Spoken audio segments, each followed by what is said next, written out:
ఏసే పరిష్కారము అనుదిన Bible study కార్యక్రమం ప్రేక్షకులందరికీ యేసుక్రీస్తు వారి కృపగల నామమున వందనాలు. ప్రభువునందు ప్రియ దేవుని బిడ్డలారా, నేటి దినము డాక్టర్ కారుపాటి శ్యాంసాగర్ గారి ద్వారా బైబుల్ స్టడీలోని వాక్య భాగంను దినవృత్తాంతములు 2వ గ్రంథము నుండి ధ్యానం చేసుకుందాము. మీరందరూ బైబుల్తోనూ నోట్బుక్తోనూ సిద్ధపడి ఉంటే డాక్టర్ కారుపాటి శ్యాంసాగర్ గారు ప్రార్థన చేసి ఈ దినపు వాక్య పరిచర్య చేస్తారు. ప్రార్థన చేసుకుని వాక్య ధ్యానం ప్రారంభిద్దాం. ప్రార్థన. మమ్మను మిక్కిలిగా ప్రేమిస్తున్న మా ప్రియ తండ్రి, మీకు వందనాలు. ఈ రాత్రి వాక్య ధ్యానం మా ప్రేక్షకులకు క్షేమముకరముగా అనుగ్రహించండి. రక్షణార్థముగా నాయన మమ్మల్ని దర్శించండి. ప్రత్యేకంగా కోర్టు తగాదాలతో బాధపడుతున్న సహోదరుల కొరకు ప్రార్థిస్తున్నా. వారికి నెమ్మదిని దయచేయండి ప్రభు. వారి వ్యాజ్యములో మీరు తోడుండి మీ కృపనివ్వండి. అన్యాయం చేత పీడించబడుతున్న వారు విడిపించబడుటకు సహాయం చేయండి. నేటి వాక్య ధ్యానం మాకు దీవెనగా ఇవ్వండి. యేసునామములో అడుగుచున్నాము తండ్రి, ఆమేన్. ప్రభువునందు ప్రియ దేవుని బిడ్డలారా, మీ పరిశుద్ధ బైబిల్ గ్రంథాన్ని తెరవండి. దినవృత్తాంతములు 2వ గ్రంథం 33వ అధ్యాయం మీ ఎదుట ఉంచుకోండి. దినవృత్తాంతాల 2వ గ్రంథం 33వ అధ్యాయం మొదటి 20 వచనాలు. హిజ్కియా కుమారుడైన మనష్షే యూదా వారిని పరిపాలించిన విధానం కనిపిస్తోంది.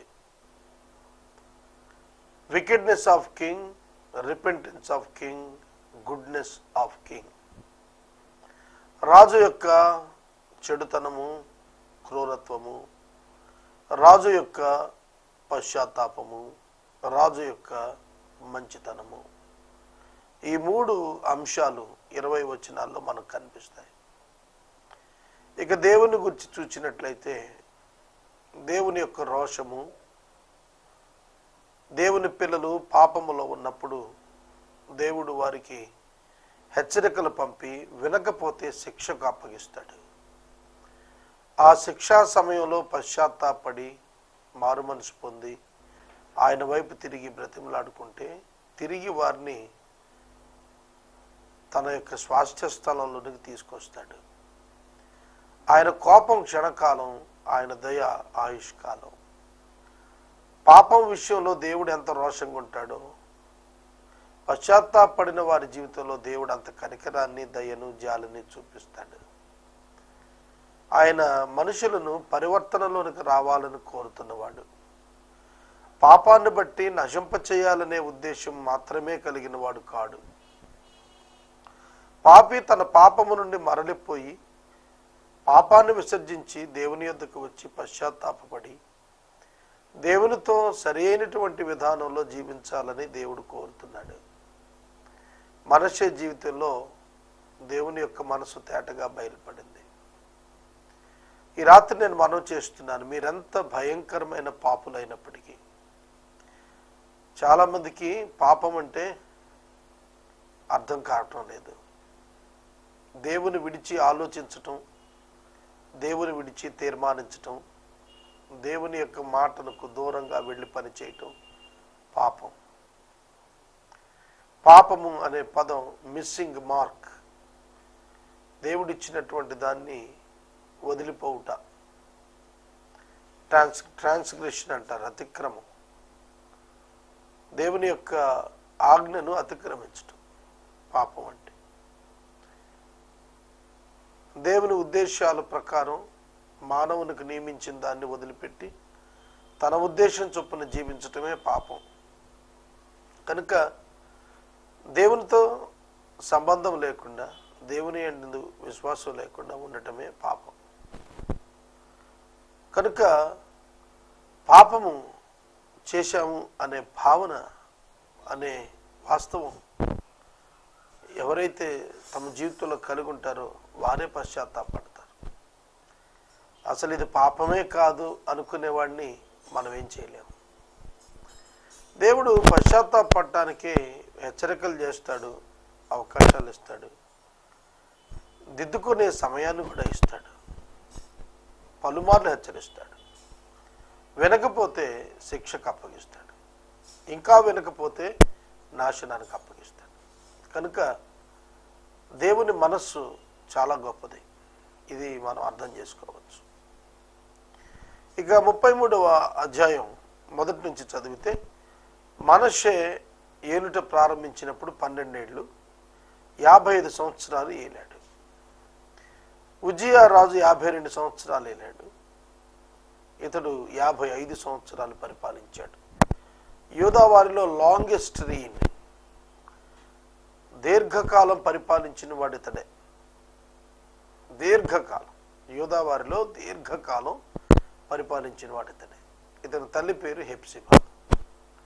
ఇతడు తన తండ్రి అయిన హిజ్కియా చేసినట్లుగా చేయటం లేదు. ఇశ్రాయేలు రాజైన అహాబు యొక్క మార్గం నడిచాడు ఇతడు. అహాబు ఘోరమైన విగ్రహారాధికుడు. విగ్రహారాధన అనగానే చాలామంది కేవలం కర్ర, కొయ్య, రాయి విగ్రహం, ఇనుము విగ్రహాలు అనుకుంటున్నారు.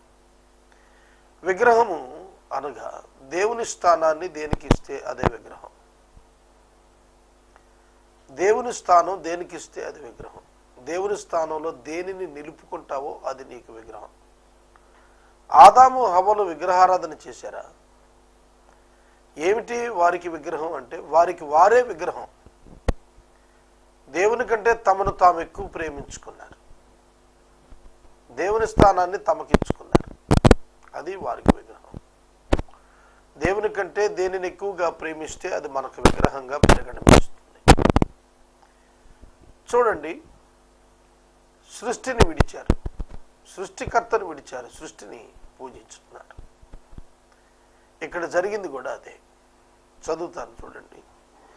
ఇశ్రాయేలీయుల ఎదుట నుండి యెహోవా వెళ్ళగొట్టిన అన్యజనులు చేసిన హేయ క్రియలను అనుసరించి యెహోవా దృష్టికి చెడు నడత నడిచాడు. హేయ క్రియలు ఏమిటి? ఉన్నత స్థలాలు తిరిగి కట్టించాడు, బయలుదేవతకు బలిపీట నిలిపాడు, దేవతా స్తంభాలు చేయించాడు, ఆకాశ నక్షత్రాలను పూజించాడు, కొలిచాడు. ఆకాశ నక్షత్రాలు సృష్టిలో భాగం. ఆదికాండం 1వ అధ్యాయంలో ఆకాశాన్ని దేవుడే చేశారు, నక్షత్రాలు దేవుడే చేశారు. సృష్టి వేరు, సృష్టికర్త వేరు. సృష్టి వేరు, సృష్టికర్త వేరు. రోమాపత్రిక 1వ అధ్యాయంలో ఈ మాట పౌలు గారు చాలా తేటగా చెబుతూ వచ్చాడు. ఒకసారి ఆ వచనం చదువుతాను చూడండి. రోమాపత్రిక 1వ అధ్యాయం 21వ వచనం. మరియు వారు దేవుని ఎరిగియు ఆయనను మహిమపరచలేదు, కృతజ్ఞతాస్తుతులు చెల్లించలేదు, కానీ వాదాల యందు వ్యర్థులయ్యారు. అవివేక హృదయం అంధకారమైంది, జ్ఞానులమని చెప్పుకుంటూ బుద్ధిహీనులయ్యారు. వారు అక్షయుడకు దేవుని మహిమను క్షయమగు మనుషుల యొక్క, పశువుల యొక్క, జంతువుల యొక్క, పురుగుల యొక్క ప్రతిమాస్వరూపాలకు మార్చారు. సత్యమును అసత్యానికి మార్చారు. సృష్టికర్తకు ప్రతిగా సృష్టాన్ని పూజించి సేవించారు. ఇది పౌలు గారు చెబుతున్నాడు విగ్రహారాధికుల గురించి. సత్యాన్ని అసత్యానికి మార్చారు. సోదరుడా, సోదరి, ఆకాశ నక్షత్రాలు దేవుడు కాదు. దేవుడు సత్యము, దేవుణ్ణి అసత్యము అయినటువంటి సత్యము కాకుండా ఉన్న, అనగా దేవుడు కానటువంటి ఆకాశ నక్షత్రాలు దేవుడిగా పూజించాడు. అందుకే దేవుని యొక్క కోపం అతని మీదకి వచ్చింది. నా నామము ఎన్నటెన్నటికీ ఉండునని యెరూషలేమునందు ఏ స్థలం గురించి యెహోవా సెలవిచ్చాడో అక్కడ యెహోవా మందిరం ముందు అతడు బలిపీఠాలు కట్టించాడు. మరియు యెహోవా మందిరపు 2 ఆవరణాల్లో ఆకాశ నక్షత్ర సమూహాలకు బలిపీఠాలు కట్టించాడు. బెన్హిన్నోము లోయలో కుమారుని అగ్నిగుండం దాటించాడు. ముహూర్తాలు విచారించాడు. మంత్రాలను, చిల్లంగితనాలను వాడుక చేయు కర్ణపిశాచాలతోనూ సోదిగాడుతోనూ సాంగత్యం చేశాడు. దేవుని దృష్టికి బహుగా చెడు నడత నడిచాడు. ఆయనకు కోపం పుట్టించాడు. ఒకటి ఉంది, ఒకటి లేదని కాదు, అన్ని పనులు చేశాడు.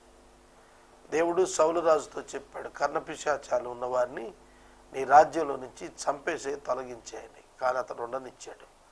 ఇతడు కూడా వారితో స్నేహం చేశాడట.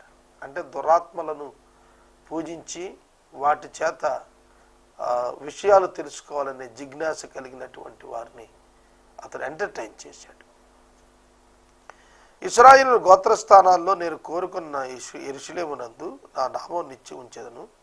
నేను మోషే ద్వారా నియమించిన కట్టడలు విధులు ధర్మశాస్త్రం అనుసరించి నడుచుకుంటూ వారు జాగ్రత్త పడితే మీ పితరులకు నేను ఖాయపరిచిన దేశం నుండి వారిని నేను తొలగింపలేని దావీదుతో సొలొమోనుతో దేవుడు సెలవిచ్చిన మాటను లక్ష్య పెట్టలేదు. దేవుని మాట పెడచెవిని పెట్టాడు. నేను వారిని ఖాయపరుస్తానంటే శాశ్వతంగా అక్కడ ఉంచేస్తాను. ఎప్పుడు?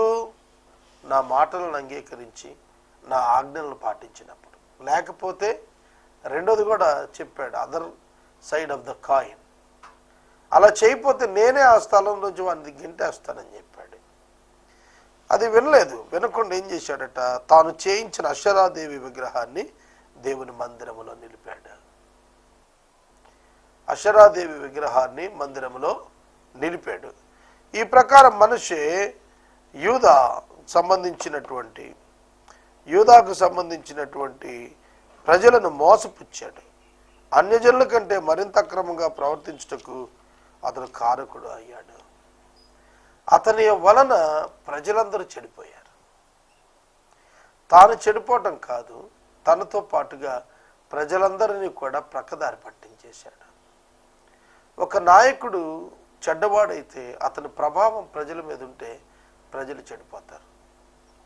నాయకత్వం కరప్షన్లో ఉంటే లీడర్షిప్లో ఉన్నట్టు వారందరూ కరప్షన్లోకి వెళ్ళిపోతారు.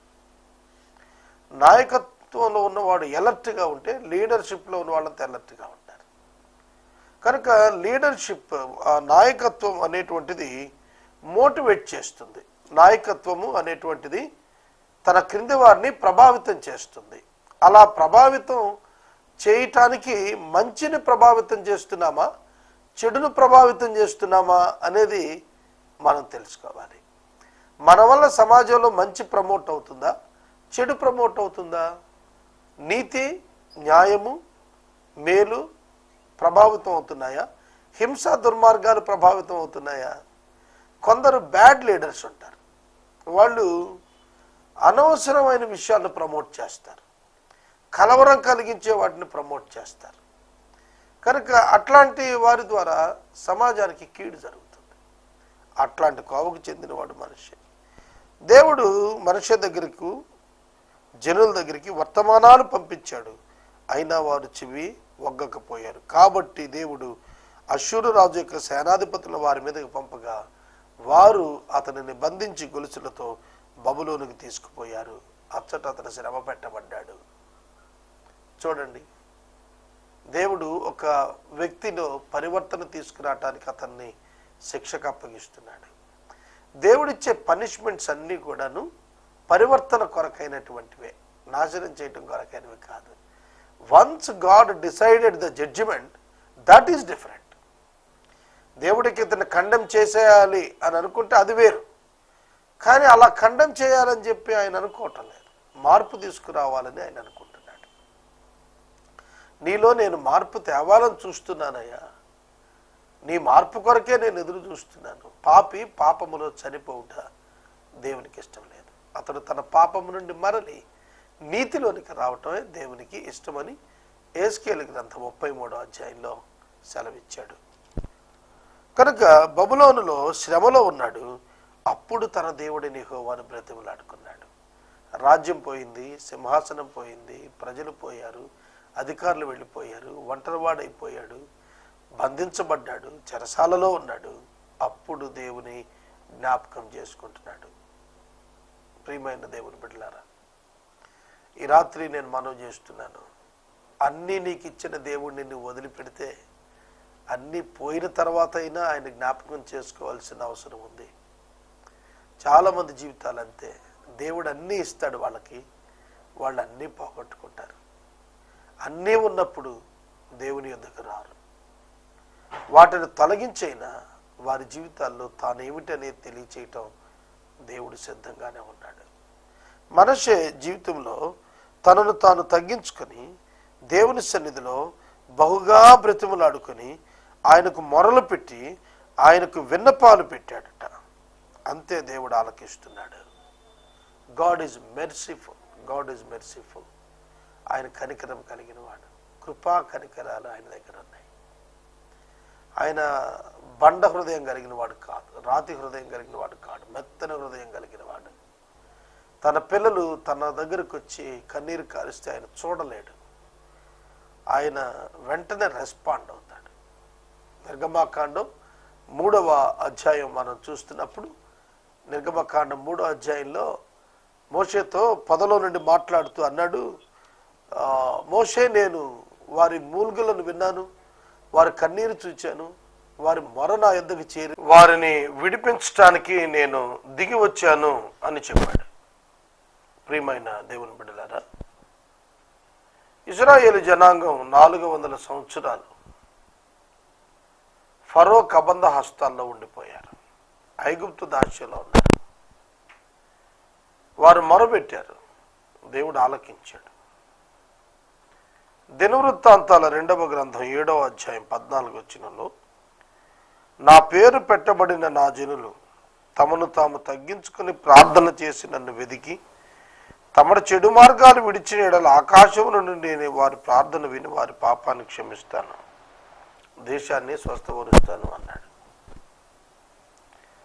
ప్రజల యొక్క శ్రమలలో వారు తమను తామును తగ్గించుకుని విశ్వాసంతో ప్రార్థించినప్పుడు దేవుడు కనికరం చూపిస్తున్నాడు.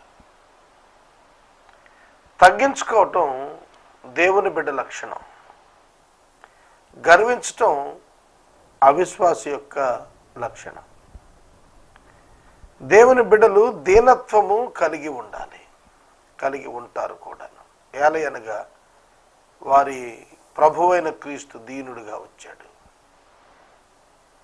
జకర్యా గ్రంథంలో రాశాడు యేసుక్రీస్తు ప్రభువుని గురించి, ఇదిగో నీ రాజు భారవాహక గాడిద పిల్లపై వస్తున్నాడు, ఆయన దీనుడిగా వస్తున్నాడు అని రాశాడు.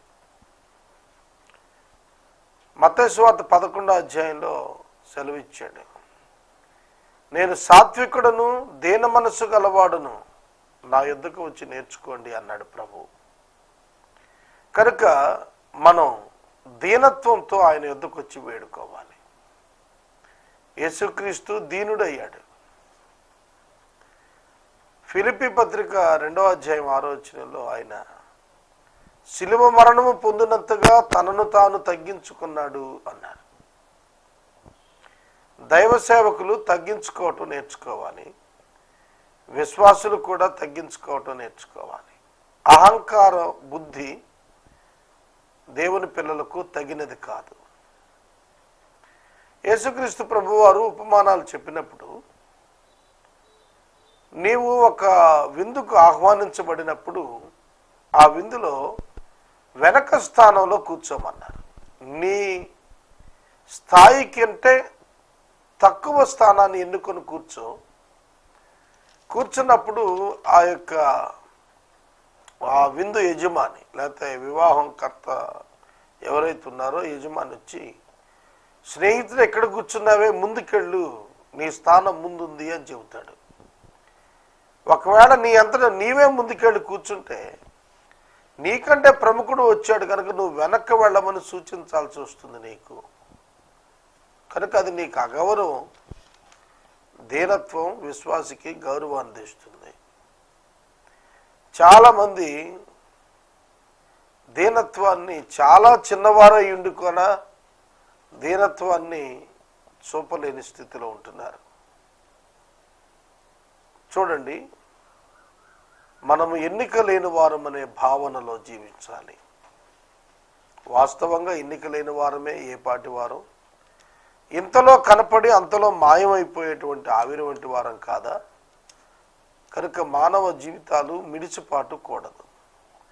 అంతేకాదు, అతడు తనను తాను తగ్గించుకోవటమే కాదు, ఆయనకు మొరపెట్టాడు, విన్నపం చేశాడు. మొరపెట్టాడు, విన్నపాలు ఇచ్చాడు. మనం మొరపెడుతున్నామా? 91వ సంకీర్తనలో అతడు మొరపెట్టగా నేను అతనికి ఉత్తరం ఇచ్చేదను అని ప్రభువు సెలవిచ్చాడు. నీవు మొరపెట్టినట్లయితే నీకు ఉత్తరం ఇస్తాడు. ఇంకా వాక్యంలో, నీవు నాకు మొరపెట్టుము, గూఢమైన సంగతులు నీకు తెలియజేస్తాను అని అన్నాడు. కనుక మొరపెట్టాడు దేవుడు జాలిపడ్డాడు. అంతేకాదు, దేవుడు అతనిని ప్రార్థన ఆలకించి అతని రాజ్యానికి మరలా తిరిగి తీసుకొచ్చాడు. అప్పుడు అర్థం చేసుకున్నాడు మనషే, యెహోవాయే దేవుడై ఉన్నాడు అని తెలుసుకున్నాడు. ఇవాళ ఎంతమంది అధికారంలోనికి వచ్చిన వారు, పదవిలోనికి వచ్చిన వారు, ఉద్యోగంలోనికి వచ్చిన వారు, అర్హతల్లోనికి ఎన్నికైన వారు, వచ్చినటువంటి వారు, ఇది నాకు దేవుడి వలన దయ వలన దొరికినది అనే అవగాహన కలిగి ఉన్నారు. మనషే తనకివ్వబడిన రాజ్యం తను జ్యేష్ఠత్వాన్ని బట్టి పొందాడు అనుకున్నాడు. కానీ కృప వల్ల పొందాడనేది అతనికి అర్థం కాలేదు. డివైన్ ఇటర్నల్ ప్లాన్ వల్ల జరిగింది అనేది అతనికి అర్థం కాలేదు. మొట్టమొదట స్థితి అది. శ్రమలోనికి వెళ్ళిన తర్వాత అర్థమైంది, ఇక తిరిగి తాను వచ్చే ఛాన్స్ లేదు. బబులోనులో ఉన్నాడు, చాలా బలమైన శత్రువులు ఉన్నారు. మరి అటువంటి చోట నుండి మళ్ళీ తిరిగి వచ్చి రాజు అవటం సాధ్యమవుతుందా? కాబట్టి అది జరిగింది అని అంటే దైవ కార్యం, ఇది దేవుని కార్యం అని గుర్తెరిగాడు. అందుకే యెహోవాయే దేవుడు అని అన్నాడు. అదే బబులోను చక్రవర్తి అగ్నిగుండములో వేసినటువంటి షడ్రక మేషక అబేద్నెగోలు కాలిపోకున్నట్టు, నాలుగవ వ్యక్తి వారితో కూడా అగ్నిగుండంలో తిరగటం చూచిన తర్వాత అన్న మాట ఏమిటి? వీరి దేవుడే నిజమైన దేవుడు. కనుక ఒక అద్భుతమైనటువంటి కార్యం జరిగినప్పుడు, ఒక ఆశ్చర్యకార్యం జరిగినప్పుడు దాని వెనకాల దేవుడు ఉన్నాడనేది మనం అర్థం చేసుకుంటాం. నేను ఎప్పుడు చెబుతాను, ఏసే పరిష్కారం వెనక దేవుడు ఉన్నాడు, లేకపోతే ఇన్ని వేల ఎపిసోడ్స్ సాగేది కాదు. కానీ చాలామందికి అర్థం కాలేదు. దీన్ని దేవుడు నడిపిస్తున్నాడు అనే భావన చాలామందికి ఈ దినానికి లేకపోవటం విచారకరం. సోదరుడా, సోదరి, దేవుడు తన కార్యాలను జరిగిస్తున్నప్పుడు అవి చాలా ప్రత్యేకంగా ఉంటాయి. అసాధ్యాలను ఆయన సుసాధ్యం చేస్తాడు. అదే ఇక్కడ జరిగింది. బబులోనికి వెళ్ళిన రాజు, బంధించబడిన రాజు, సంకెళ్ళేయబడిన రాజు మళ్ళీ వెనక్కి వస్తాడా? వచ్చాడు. యెహోవా అతనిని తీసుకొని వచ్చాడు కనుక వచ్చాడు. అపోస్తల కార్యములు 12వ అధ్యాయంలో పేతురు భక్తుల్ని చెరసాల్లో బంధించారు. అప్పటికే యాకోబును చంపేశారు. పేతురును కూడా చంపేద్దామని చెప్పి బంధించారు. పేతురును బంధించారు, కానీ దేవుడు అతను విడిపించడానికి ఒక దూతను పంపగా అతని చేతుకున్న సంకెళ్ళు ఊడిపోయాయి, చెరసాల ద్వారాలు తెరుచుకుపోయాయి, పట్టణపు గవిని యొక్క ముఖ్య ద్వారాలు కూడా తెరుచుకుపోయాయి. వాటంతట అవే తెరుచుకున్నాయి. అప్పుడు ఏమని గ్రహించాడు పేతురు? దేవుడు నన్ను విడిపించాడని గ్రహించాడు.